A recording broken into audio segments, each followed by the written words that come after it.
Si que tu as ton trou, les Chinois entrent avec les engins, ils commencent à travailler sans ton avis. Et nous n'avons rien eu comme la récompense. Quand ils ont fini de construire le camp, nous sommes revenus ici, trouver l'interprète, expliquer le problème. Il a dit que lui, il n'est pas dans ce problème.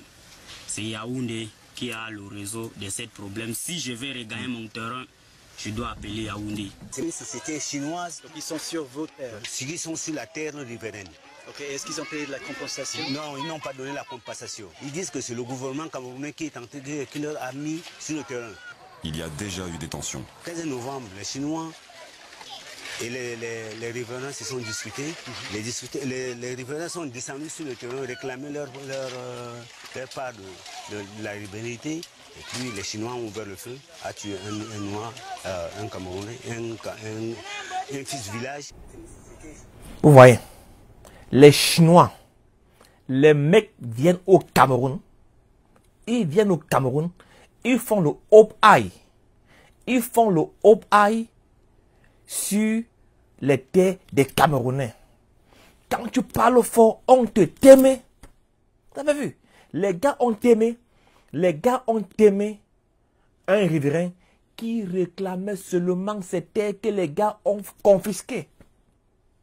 Est-ce que les Camerounais peuvent faire ça en Chine? Les gars viennent chez nous.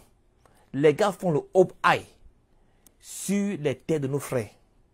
Quand nos frères réclament, on t'aime. Dis-moi, est-ce que cela est normal? Est-ce que cela est normal? Vous avez vu une injustice. Les gars réclament le terre, on les aime. Continuons.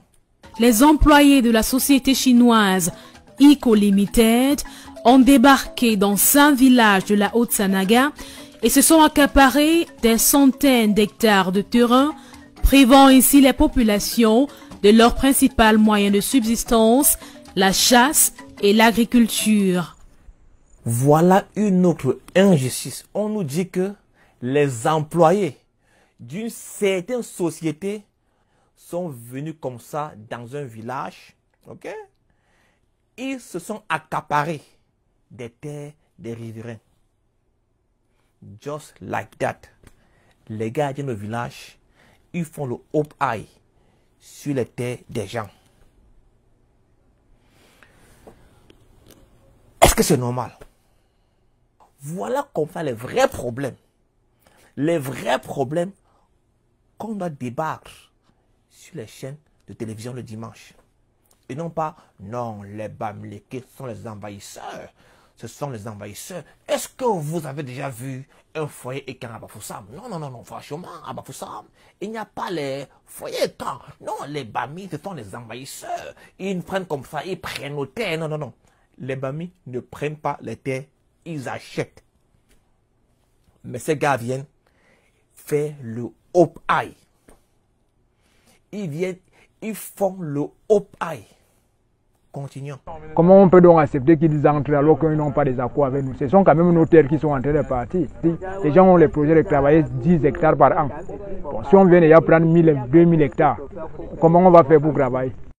Dans la localité de Biwang, un petit village situé à environ 100 km de Nanga et Boko, chef-lieu du département de la Haute-Sanaga, les villageois accusent leur chef d'avoir comploté avec les autorités locales pour confisquer leurs terres. Les autorités camerounaises auraient usé des trafics d'influence afin d'installer l'agro-industrie Eco Limited dans la Haute-Sanaga.